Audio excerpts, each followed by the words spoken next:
खून की नदी, अ ब्लीडिंग गॉडेस और हजारों रहस्य। कुछ ऐसी है ये कहानी।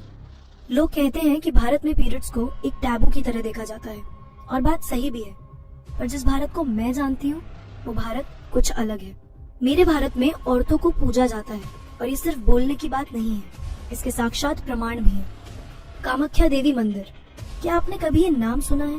भारत के गुवाहाटी असम में स्थित ये मंदिर चमत्कार, शक्ति और रहस्य का एक ऐसा प्रमाण है जिसे अनदेखा नहीं किया जा सकता। जहाँ एक तरफ देश में लड़कियों को पीरियड्स के समय रसोई से, मंदिर से और कई बार घर के लोगों से भी दूर रखा जाता है, सोने के लिए अलग बिस्तर और खाने के लिए अलग बर्तन दिए जाते हैं, वहीं असम के कामाख्या देवी मंदिर में देवी की दिव्य योनि को पूजा जाता है। ये एक ऐसा मंदिर है जिसमें कोई भव्य और सुंदर मूर्ति नहीं है, यहाँ देवी की योनि की पूजा होती है। ये मंदिर सती माँ के 51 शक्ति पीठों में से एक है। आगे बढ़ने से पहले ये समझते हैं कि ये शक्तिपीठ क्या है और ये कैसे बने।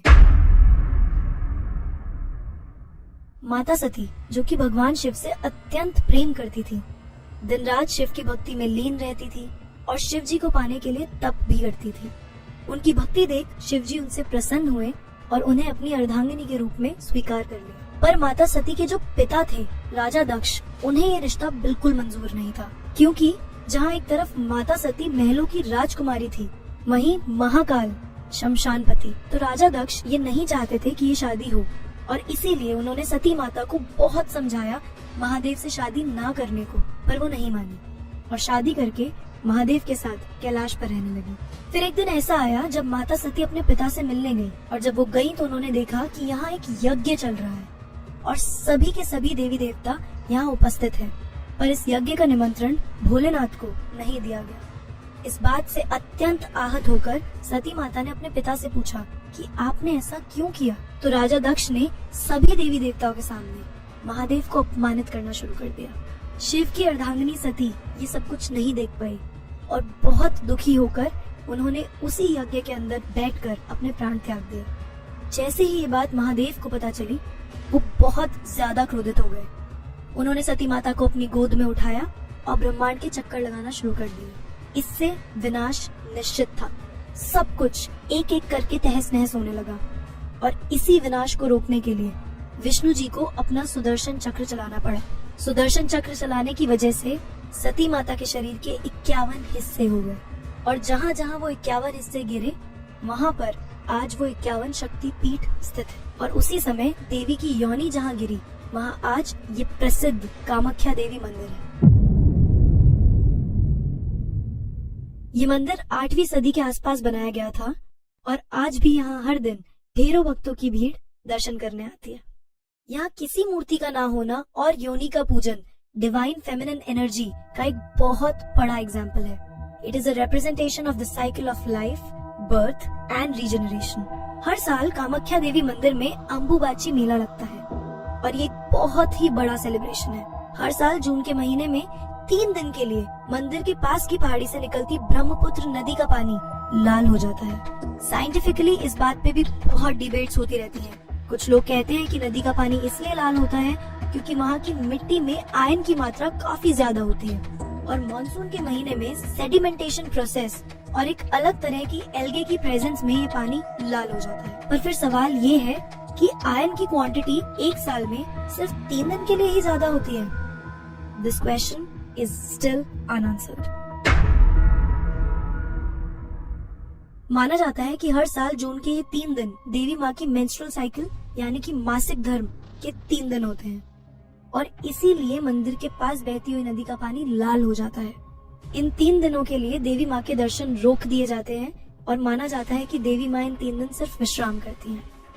3 दिन बाद जब मंदिर खुलता है तो अंबुबाची मेला उसके सेलिब्रेशन में लगाया जाता है। अब मान्यताएं तो ये है, पर बहस करने वाले लोगों का तो कोई इलाज नहीं है। लोगों का कहना तो ये भी है कि मंदिर के पुजारी नदी में लाल रंग का सिंदूर मिला देते हैं ताकि इसका पानी लाल हो जाए।